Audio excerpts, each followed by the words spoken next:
ওরা 4 দিনে কলকাতা দখল করবে। 4 দিনের মধ্যে আমরা কলকাতা দখল করে নেব। হ্যাঁ, কলকাতা দখল হয়ে যাবে। ওর নুনু কেটে না বন্ধ। আরে কাকিমা, কাটা জিনিস নতুন করে কি করে কাটবে? এই যে বাংলাদেশের হাই বন্ধুরা, তোমাদের জন্য পচা দাদার একটি ভিডিও নিয়ে আসলাম। কলকাতা দখল করে নেব। এই দাদু 4 দিনে কলকাতা দখল করবে। কেন জানো? কারণ দাদুর এখন যা বয়স, জিনে কে হ্যাঁ 4 দিন, বাকি হ্যাঁ বেকার। 4 দিনের মধ্যে আমরা কলকাতা দখল করে নেব। 4 দিন তো হয়ে গেল, ওম শান্তি আল্লাহু আকবার আমেন হয়ে গেছে কিনা একটু খোঁজ নিও। কিছু বাংলাদেশের মানুষের ভারতের প্রতি খুব রাগ। কিছু বাংলাদেশের পাবলিক চায় কলকাতা দখল করতে, তাও আবার 4 দিন। বাংলাদেশ ক্রিকেটের টেস্ট ম্যাচ খেলতে গিয়ে ক্রিজে 2 দিন টেকে না, ওরা 4 দিনে কলকাতা দখল করবে। 4 দিনের মধ্যে আমরা কলকাতা দখল করে নেব। হ্যাঁ, কলকাতা দখল হয়ে যাবে। ওর নুনু কেটে না বন্ধ। আরে কাকিমা, কাটা জিনিস নতুন করে কি করে কাটবে? এই যে বাংলাদেশের কিছু পাবলিক ভারতকে ঘৃণা করে, ভারতের পতাকা পাড়িয়ে চলে যায়, ভারতের বিরুদ্ধে যুদ্ধ ঘোষণা করে, ভাই বাংলাদেশে কি এত ফ্রি টাইম? যুদ্ধ ঘোষণা করব, ইন্ডিয়ার বিরুদ্ধে যুদ্ধ ঘোষণা করব, যুদ্ধ ঘোষণা করব। সারা দিন রাত শুধু ভারতকে নিয়ে পড়ে আছে। ভাই বিশ্বাস কর, বাংলাদেশিদের নিয়ে ভারতের রাস্তাঘাটে কোনো আলোচনাই হয় না। বাংলাদেশের কিছু পাবলিক ভারতের পতাকার উপর পাড়িয়ে চলে যাচ্ছে, সেই জন্যই ভারতে তোদেরকে নিয়ে একটু কথাবার্তা চলছে। না হলে সারা বছর আমরা আমাদের হিন্দু মুসলিম প্রবলেম নিয়ে থাকি।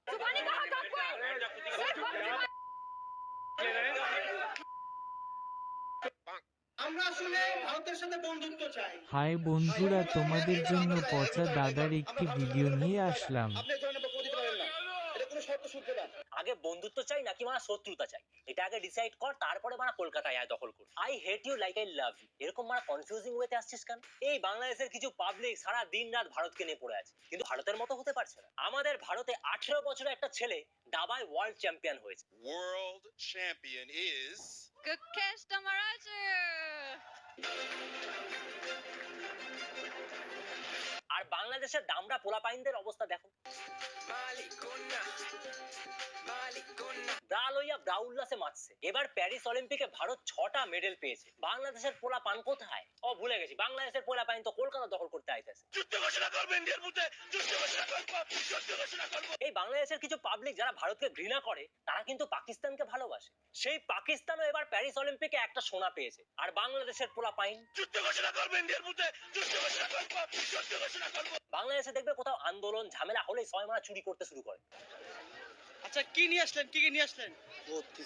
একটু বলেন না, কি কি দেখলাম? সব তেলচোর, সব তেলচোর। চেয়ার টেবিল আলমারি সোফা তেল, তার উপর আমার টিভিও চুরি করে নিয়ে চলে যায়। আমাদের কলেজে সবকিছু ভাঙা হয়েছে, এই প্রতিদানে আমরা এটা নিয়ে যাচ্ছি। আমাদের কলেজ ক্ষতি হয়েছে না, আমাদের টিভি ভাঙছে না, এটা আমাদের ইয়েতে লাগাবো। যেভাবেই হোক মানে চুরিটাকে কিন্তু ডিফেন্ড করতে হবে। এই কিছু মাথা মোটা পাগলাচোদা যদি মানে কলকাতাতেও চলে আসে, এখান থেকেও লুটপাট করে গিয়ে বলবে এই প্রতিদানে আমরা এটা নিয়ে যাচ্ছি। স্মৃতি হিসাবে নিয়ে গেছি। এদেরকে যদি বলা হয় বাংলাদেশের সংখ্যালঘু হিন্দুদের উপর অত্যাচার চলছে, সেটাও ডিফেন্ড করার জন্য বলে দেয় তোদের ভারতেও তো মুসলিমদের উপর অত্যাচার চলছে। আরে মানে ডিফেন্ড না করে মানে অ্যাকসেপ্ট করলেই তোমার সলিউশন বেরিয়ে আসে। 4 দিনের মধ্যে আমরা কলকাতা দখল করে নেব। আরে দাদু, কলকাতা মানে তোমরা দখল করবে কি? কলকাতায় তো অলরেডি মানে বাংলাদেশি ভর্তি। এমনি এমনি মানে একটা পলিটিক্যাল পার্টি যেতে নাকি? এই পলিটিক্যাল পার্টিটা কিন্তু হঠাৎ করে বাংলাদেশের বিরুদ্ধে কথা বলতেও শুরু করেছে। সন্দীপ ঘোষ কি জামিন পেয়ে গেল? তিলোত্তমা তো এখনো বিচার পেল না, তাই না? তাহলে একটু বাংলাদেশের বিরুদ্ধে কথা বলেই নি, যদি মানুষকে আরেকটু ভুলিয়ে ম্যানিপুলেট করে মানুষের কাছে গ্রহণযোগ্য হয়ে ওঠা যায়, তাই না? এমনি এমনি মানে একটা পলিটিক্যাল পার্টি যেতে নাকি? পুরো ওয়েস্ট বেঙ্গল জুড়ে দেখলে দেখা যাবে এত ইল্লিগালি বাংলাদেশি থাকে, নতুন করে আর কিছু দখল করার দরকার নেই। জীবনের প্রথম আমরা ইন্ডিয়া এসে এরকম মেট্রো রেল দেখতে পেলাম, যেটা কিনা মাটির নিচ দিয়ে যায়। মানে জিনিসটা ভাবতে অবাক লাগতেছে যে মাটির নিচে অবাক লাগতাছে, বাংলাদেশে মেট্রো নাই নাকি? এই 3 বছর আগে 2022-এ বাংলাদেশে প্রথম মেট্রো চালু হয়, তাও আবার মাটির উপরে। কলকাতায় 1984 সালে মাটির তলা দিয়ে মেট্রো চালু হয়ে গেছে, যেটা কিনা মাটির নিচ দিয়ে যায়। মানে জিনিসটা ভাবতে অবাক লাগতেছে যে এরা ভারতকে তলে তলে ঘৃণাও করবে, আর ভারতে এসে সবকিছু দেখে মানে অবাক হয়ে যাবে। ইন্ডিয়াতে আসার পর দেখি সব জায়গায় শুধু মার্সিডিজ আর মার্সিডিজ। কি কলকাতা রাস্তায় কি গরুর গাড়ি এক্সপেক্ট করতেছিলা? আমার মনে হয় বাংলাদেশের বেশিরভাগ পাবলিকই মানে কলকাতায় এসে পুরোটাকে ভারতবর্ষ ভাবে। এই কলকাতায় ঘুরতে এসে কলকাতাটাকে যদি পুরো ভারতবর্ষ ভাবো, তাহলে মুম্বাই, ব্যাঙ্গালোর, চেন্নাই, কেরালা এসব জায়গায় গেলে তাহলে তো অন্য লেভেলের অবাক হয়ে যায়, মানে অজ্ঞান না হয়ে যায়। দেখো মানে কিছু মনে করো না, বাংলাদেশি হও, পাকিস্তানি হও, যে কোনো ধর্মেরই হও, সবাইকে আমি মানে সমানভাবে কিসি দিই। আমার কাছে জাত পাত ধর্মের কোনো ব্যাপার নেই, সবাই আসো, গাল বাড়াও। কলকাতা শহরে এসে যেটা বুঝলাম, এই শহরটা ছোট, বিশেষ করে এই শহরে ভাই কোনো জ্যাম দেখলাম না এবং অযথা কোনো হর্ন নাই, তো সবকিছু মিলে অসম্ভব ভালো লাগছে এই কলকাতা। বাংলাদেশের যেসব মানুষগুলো ইন্ডিয়াকে ঘৃণা করে তাদেরকে মানে এসব ভিডিওগুলো দেখে একটু বোঝাও, তোমাদের ভিডিওগুলোই দেখিয়ে বোঝাও যে কলকাতাটাই পুরোটা ভারতবর্ষ নয়। আর কলকাতায় এসেই যদি আমরা এত অবাক হইয়া যাই তাহলে পুরো ভারতবর্ষ ঘুরলে কি অবাক হইম। কলকাতার রাস্তায় হাঁটতে হাঁটতে দেখা মিলল সেই মেট্রোর। ভাই ওটা মেট্রো না, ওটা ট্রাম। এই রাস্তার উপর দিয়ে ট্রেন যাচ্ছে। ভাই ওটা ট্রেন না, ওটা ট্রাম। অ্যাকচুয়ালি বাংলাদেশের রাস্তার উপরে এসব ভাবাটাই কাল্পনিক। ওরা শুধু দখল, যুদ্ধ আর আন্দোলন চায়, মানে রাস্তার উপরে ট্রাম চায় না। 4 দিনের মধ্যে আমরা কলকাতা দখল করে নেব। যুদ্ধ ঘোষণা করবে ইন্ডিয়ার বিরুদ্ধে, যুদ্ধ ঘোষণা করব, যুদ্ধ ঘোষণা করব। আমার মনে হয় বাংলাদেশের নিউজ চ্যানেলগুলো কখনোই দেখায়নি যে আমাদের ইন্ডিয়াতে মানে কলকাতায় 1984 সাল থেকে মাটির তলায় মেট্রো আছে। কখনোই ওখানকার নিউজ চ্যানেলগুলো দেখায়নি আমাদের এখানে কলকাতায় 1873 সাল থেকে মাটির উপরে ট্রাম চলছে। 1873 সালে কলকাতার রাস্তার উপরে যখন ট্রাম চালু হয় তখন তো বাংলাদেশিরা ইন্ডিয়ানই ছিল। এই দাদু যে কলকাতা দখল করতে আসছে কোনোদিনও কি কলকাতার নিউজ শোনেনি? এই কিছু বাংলাদেশি পাবলিক গুলো যারা যুদ্ধ আর দখল চায় এরা কিন্তু রিসেন্ট ইতিহাসকে বিশ্বাস করে না, সব বিশ্বাস করে 1400 বছর আগের ইতিহাস। 71-এর যুদ্ধে বাংলাদেশকে স্বাধীন করার জন্য ভারত হেল্প করেছিল। মুক্তিবাহিনী এবং ভারতীয় সৈনিকেরা এখন কাঁধে কাঁধ মিলিয়ে যুদ্ধ করছে। উভয়ের মিলিত রক্তধারায় রঞ্জিত হচ্ছে আমাদের দেশের মাটি। সে ভাষণে তাজউদ্দিন আহমেদ ইন্দিরা গান্ধীর প্রতি কৃতজ্ঞতা প্রকাশ করেন। সেটা নিয়েও কিছু বাংলাদেশি বলতে থাকে ভারত নিজের স্বার্থে হেল্প করেছে। দেখো মানে মানুষ পিছিয়ে থাকতে পারে কিন্তু মানে অকৃতজ্ঞ হলে জীবনে এগোতে পারে না। আমার মনে হয় এই দুই দেশের নিউজ চ্যানেলগুলো মানে ভারত আর বাংলাদেশের নিউজ চ্যানেলগুলো দুটোই মানে কালপ্রিট। বাংলাদেশের কিছু নিউজ চ্যানেল যেরকম ভারতকে নিয়ে উস্কানি দিতে থাকে সেরকম আমাদের এখানেও কিন্তু কিছু নিউজ চ্যানেল আছে যেগুলো মানে বাংলাদেশকে নিয়ে উস্কানি দিতে থাকে। বাংলাদেশ থেকে দাদু এরা সেনাবাহিনীর সদস্যরা আসছেন কলকাতার দিকে, আর বেশি সময় নেই আমাদের কাছে। এই যে রকেট, একবারে এক এক করে আপনাদেরকে রকেট এবং রকেটের উপরেই আছে। এটা নিউজ চ্যানেল নাকি মানে রোস্টিং চ্যানেল মানে ধরতে পারবে না। এটা আমাদের কলকাতায় অবস্থিত বাংলার একটা নিউজ চ্যানেল। আমরাও মানে এই নিউজ চ্যানেলটা দেখি না। বাংলাদেশিরা কি হবে যেন এই নিউজ চ্যানেল দেখে আমার ট্রিগার হয়ে যায়। চলে এলো, চলে এলো, চলে এলো, চলে এলো, চলে এই গঙ্গায় চলে এলো। এই দেখুন, ওরে বাবারে বাবারে বাবারে বাবা। এই নিউজ চ্যানেলগুলোকে মানে কেউ সিরিয়াসলি নেয়? এই নিউজ চ্যানেলটা এইসব বালচালগিরি করে বেড়ায়। মানে এদেরকে মণিপুরের নিউজ দেখাতে বলো, মণিপুরের নিউজ দেখানোর সময় এদের মানে গানে আগুন লেগে যায়। এই দেখুন, ওরে বাবারে বাবারে বাবারে বাবা। একটা সময় ছিল আমরা এরকম নিউজ শুনতাম। নমস্কার। নমস্কার, আজকের খাস খবর। জবরদস্তি এসএফআই করানোর অভিযোগের ভিত্তিতে সেন্ট পলস কলেজের 8 ছাত্র সাময়িকভাবে বহিষ্কৃত।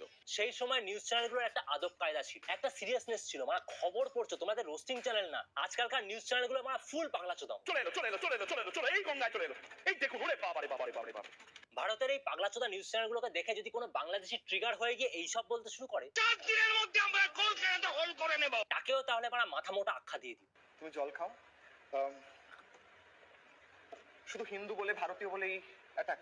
দেখো দেখো একটা পাগলা চোদাকে মানে মাথায় পট্টি পরিয়ে ফুল বানা নাটক চোদাচ্ছে। এখানে তোমার ব্যান্ডেজ রয়েছে, মাথা এখানে ফেটে গিয়েছে সম্ভবত। एक काम कर, 200 रुपए दे और 50 रुपए काट ओवर एक्टिंग के वजह। ইন্ডিয়ার মানে কিছু নিউজ চ্যানেল হিন্দু মুসলিম নিয়ে মানে পিএইচডি করে রেখেছে। মুসলমান সম্প্রদায় মনে হয় হয়তো যে এটার মধ্যে কোনো ভাগাভাগি নেই, কিন্তু দুটো ভাগে বিভক্ত। মালিকি রয়েছে, সাফুই রয়েছে, হামলি রয়েছে। এটা নিউজ চ্যানেল না মাদ্রাসা ধরতে পারবেন না।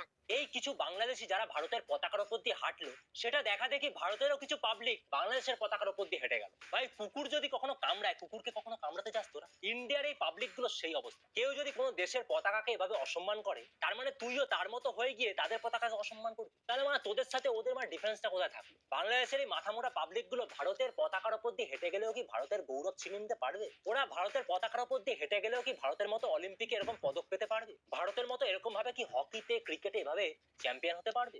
কি আর করা যাবে, অলিম্পিকে তো দখল চুরি আন্দোলন এসব নিয়ে কোনো পদক জেতার ব্যাপার নেই। তাহলে ওরাও কিছু পদক জিততে পারত। তাহলে বাংলাদেশের কিছু পাবলিক অন্য দেশের পতাকার উপর পাড়িয়ে যদি গৌরব ফিল করে, আমরা অলিম্পিকে দৌড়ে পদক জিতে গৌরব ফিল করবো। বিশ্বাস করো মানে বাংলাদেশের বেশিরভাগ পাবলিকই ইন্ডিয়াকে খুব ভালোবাসে, না হলে মানে এই লেভেলে কপি করতে পারে। দেখতে হুবহু কোহলির মতো হলেও সবার কাছে ইনি পরিচিত কোহলি প্রো ম্যাক্স নামে। অনেকে আমাকে আরমান কোহলি বলে ডাকে। কোহলি নামটা আমি শুনতে স্বাচ্ছন্দ্য বোধ করি। বাংলাদেশের এই বিরাট কোহলি কিন্তু বাংলাদেশের রিসেন্ট ঘটে যাওয়া যুদ্ধ মানে সামিল হয়েছে।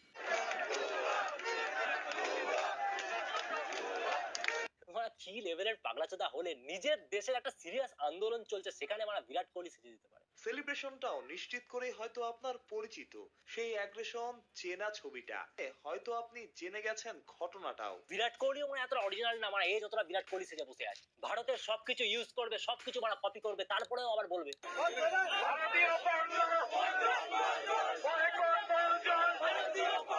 কি হিপোক্রিট বলে একটা ওয়ার্ড আছে, এই বাংলাদেশের কিছু পাবলিকের অভিধানে সেটা নেই। বাংলাদেশের এই কিছু মাথামোটা পাবলিক এরা কিন্তু ইনস্টাগ্রামে, ফেসবুকে মানে সোশ্যাল মিডিয়াতে ফুল যুদ্ধ চালাচ্ছে,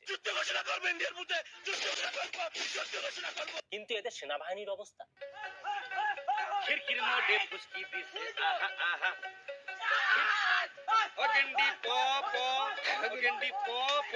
ভাই এইভাবে ইউগান্ডার সাথেও জিততে পারবি না। বাংলাদেশি দাদা না আসলে না কলকাতা সব ভুকা মরে যাবে একদম জিনিস আমি সচ্চা বলছি দাদা হ্যাঁ এ সচ্চা বলছে, বাংলাদেশিরা যদি কলকাতা না আসে কলকাতাবাসী মরে যাবে একদম জিনিস আমি সচ্চা বলছি দাদা তুই বিহার থেকে আসার লোক, তাহলে তুই তো মানে বেঁচে যাবি বিহারে গিয়ে, আমরা মানে মরে যাবো। একটু সার্ভে করলেই দেখতে পারবে কলকাতা পুরো ভরে গেছে বিহারিতে আর বাংলাদেশিতে। এবার বলতে পারো তাহলে কলকাতাবাসী কোথায়? সব বানা ব্যাঙ্গালোরে। আমি মানে নিজে বানা ব্যাঙ্গালোরে বসে আছি, এবার পেছনে গ্রিন স্ক্রিন। এই দাদুর চক্করে 4 দিনের মধ্যে আমরা কলকাতা দখল করে নেব। এই দাদু যে মানে 4 দিনে কলকাতা দখল করবে বললো, আমি মানে ফুল ভয় মানে ব্যাঙ্গালোরে এসে বসে আছি। এই মানে পাগলা চোদার সাথে লড়তে হবে। আমি প্রত্যেকটা ভিডিওতে যেভাবে বলি এবারও বলবো, পলিটিশিয়ানরা, নিউজ চ্যানেল সবাই কিন্তু আমার সাধারণ মানুষের মধ্যে, এই বাংলাদেশি বা ভারতীয় সাধারণ মানুষের মধ্যে মানে যুদ্ধ লাগিয়ে রেখেছে। কখনো বাংলাদেশের প্রধানমন্ত্রীর সাথে ভারতের প্রধানমন্ত্রী মারপিট করতে দেখছো? সব সাধারণ মানুষ যারা মানে পাগলা চোদা হয়ে মানে একে অপরের সাথে লড়ে যায়। আর এই নিউজ চ্যানেলগুলো মানে একে অপরের সাথে আগুন লাগিয়ে মানে আলাদাই মানে টিআরপি। আমরা ভারতীয়রা চায়নার থেকে যেরকম 100 বছর পিছিয়ে, সেরকম বাংলাদেশিরা ভারতের থেকে 100 বছর পিছিয়ে। বাংলাদেশি হও, ভারতীয় হও, মানে সাধারণ মানুষদের বলছি, এই নেতা মন্ত্রীরা ফুল লাইফটা কিন্তু এনজয় করছে তোমাদেরকে ঝামেলায় ফেলে রেখে। সত্যি তো এত দিন এত সম্প্রীতি বজায় থাকলো, হঠাৎ করে বাংলাদেশ ইন্ডিয়ার মধ্যে এত ঝামেলা। তোমাদেরকে পেছন দিয়ে প্ররোচনা দেওয়া হচ্ছে, এটা মনে হয় না? 15 দিন মানে রেস্ট নিয়েছি, আবার আমার পর ভিডিও আসবে। কালকে একটা নতুন টপিক, কালকে একটা ভিডিও বানাবো, সেটা হচ্ছে আতুল সুভাষকে নিয়ে। ছেলেদের দিক দিয়ে আমাদের ভারতের আইন যে কতটা বালছাল, তার উপরে এরকম সিউডো ফেক ফেমিনিস্টদের অত্যাচারে ছেলেদের যে করতে হচ্ছে, সেটা নিয়ে কালকের ভিডিওটা। চলো আজকের ভিডিওটা ভালো লাগলে লাইক করো, শেয়ার করো।